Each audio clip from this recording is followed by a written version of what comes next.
అధికారుల ఆందోళన, అటు కాళేశ్వరం ఇటు విద్యుత్ కొనుగోలు, ఫోన్ ట్యాపింగ్ పై విచారణ ఎదుర్కొంటున్న ఆఫీసర్ల గుండెల్లో రైళ్లు పరిగెడుతున్నాయి. అప్పుడు పోస్ట్ లో కంటిన్యూ అయ్యేందుకు తల ఊపినందుకు ఇప్పుడు శిక్ష అనుభవిస్తున్నామని కొందరు ఆఫీసర్లు బహిరంగంగానే ఆవేదన వ్యక్తం చేస్తున్నారు.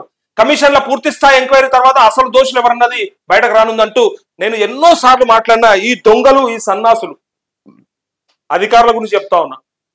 ఆ దొంగలు సన్నాసులు ఈ 5 ఏళ్ల కోసం ఉండే వీళ్ళ కోసం ఈ 5 ఏళ్ళలో ఉంటారా లేకపోతే ఎలకాలం ఉంటారా? కేసీఆర్ కావచ్చు, ఇలా రేవంత్ రెడ్డి కావచ్చు, అక్కడ నరేంద్ర మోడీ కావచ్చు, ఎన్నేళ్ళు ఉంటారు, ఎన్ని టర్ములుగా వాళ్ళ ప్రభుత్వం ఉంటది. వాళ్ళకి ఆయనలో ఊడిగం చేస్తే ఆయన తలకాయ ఉప్తే ఇలా ఏమైంది? అధికారుల్లో టెన్షన్ అట.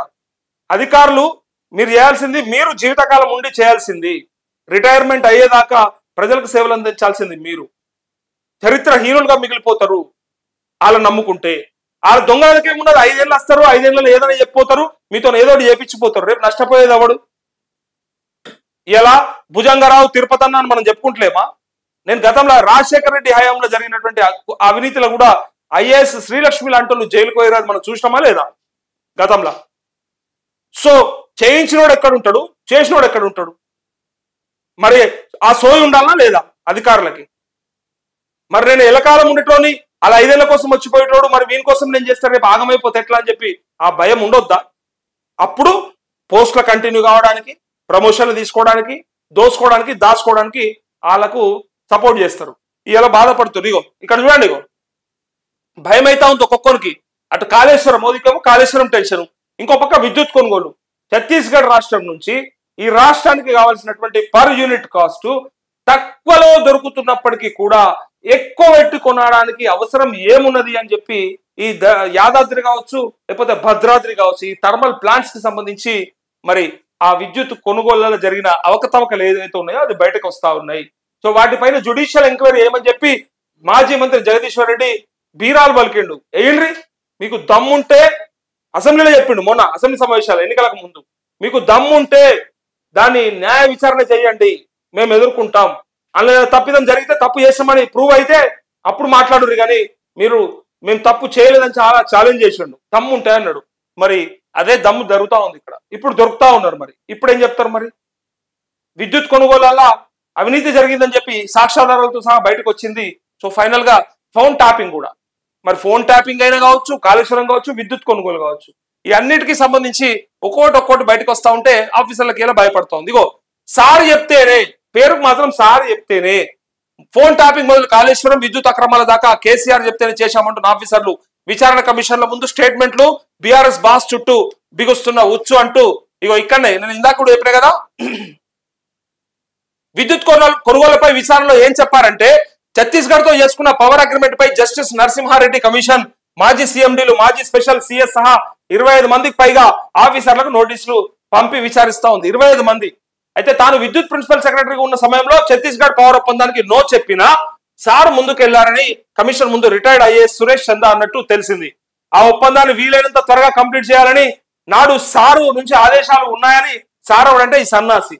So senior IAS Arvind Kumar statement ఇచ్చినట్టు సమాచారం. ఈ విషయంలో ఇతర ఆఫీసర్లు కూడా సారు ఆదేశాలకు తగ్గట్టుగానే ముందుకెళ్లామని కమిషన్ ముందు వెల్లడించినట్టు తెలిసింది. యాదాద్రి, భద్రాద్రి పవర్ ప్లాంట్ల పనులను నామినేషన్లపై అప్పగించడంపై ఆ వెనుక సారు పాత్ర ఉందని ఆఫీసర్లు చెప్పడంతో వారి స్టేట్మెంట్స్ ప్రాథమికంగా ఉన్న ఆధారాల మేరకే కేసీఆర్ కు ఇప్పటికే జస్టిస్ నరసింహారెడ్డి నోటీసులు ఇచ్చారంటూ ఇగో ఈ సన్నాసి గురించి చెప్తా ఉన్నారు. ఇప్పుడు మేమంటే మీకు నొప్పైంది, మేము మీడియా, సరే మీడియాలో వాడాల్సిన భాష వాడుతున్నా లేకపోతే ఏదంటా మరి మీరే మాడుతున్నారని మేము అడిగినాం బరాబరే. కానీ ఈయన చేసిన తప్పిదాల గురించి మీడియాలో మేము కథనాలు వేస్తే, వార్తలు వేస్తే మీకు నొప్పైంది, బాధ అయింది. మరి ఇలా ఆఫీసర్లు చెప్తున్నారు కదా, ఐఏఎస్ చెప్తా ఉన్నారు కదా, మాజీ సీఎండీలు చెప్తా ఉన్నారు కదా, మాజీ స్పెషల్ సిఎస్ చెప్తా ఉన్నారు కదా, ఏం చెప్తున్నారు? ఎంతమందికి నోటీసులు పోయినాయి? మా సార్ చెప్తేనే చేస్తామని డైరెక్ట్ చెప్పినాక ఈ సార్ దొంగనా దొరనా, ఈ దొంగగా ఎందుకు మారిండు అంటే మీకు ఎందుకు బాధ అవుతా ఉన్నది? తప్పిదాలు కనిపిస్తా ఉన్నాయి కదా. కాళేశ్వరంలా మేడిగడ్డ బ్యారేజ్ లా కుంగిన పిల్లర్లు చూసినాం మనమే. ఫోన్ ట్యాపింగ్ లా అలా బాస్ చెప్తేనే అని చెప్పిండు. ఇప్పుడు కాళేశ్వరం కూడా ఈ మేడిగడ్డ కావచ్చు, అన్నారం కావచ్చు, సుందీర్లకు సంబంధించినటువంటి ఆ బ్యారేజ్లల్లా దానికి సంబంధించిన డిజైన్ లా, ఆ డిజైన్ లో ఇన్వాల్వ్మెంట్ ఉందని చెప్పిరా లేదా?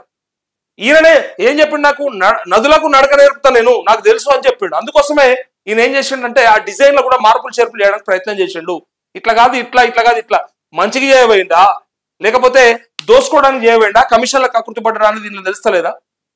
ఆ డిజైన్ లో కేసీఆర్ చెప్తేనే చేసినామని చెప్పిన వాళ్ళు మనం చూసినాం కదా.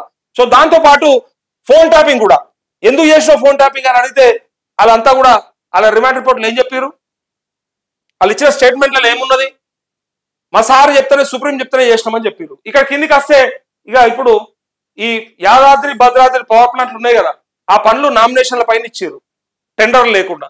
సో దీని ప్రకారము సారే ఉన్నాడు అని చెప్పిన ఆఫీసర్లు కనిపిస్తా ఉంది. ఇక్కడ ఛత్తీస్గఢ్ నుంచి కొనాల్సిన పవర్ కు సంబంధించి అవసరం లేదు, వద్దు అని నేను చెప్పిన సార్ అని చెప్పినప్పటికీ ఏం పర్లేదు ముందుకెళ్ళు అని చెప్పి అక్కడ నుంచి కరెంటు కొన్నాడు. మనకు రావాల్సిన యూనిట్ కంటే 3-4 రెట్లు ఎక్కువ పెట్టి కొన్నాడు అంటే ఏం అవసరం వచ్చింది? మరి ప్రజల మీద ప్రేమనా లేకపోతే అలా నాయకుల మీద ప్రేమనా అర్థమవుతా ఉంది. ఇదంతా దానికి సంబంధించినటువంటి వార్త.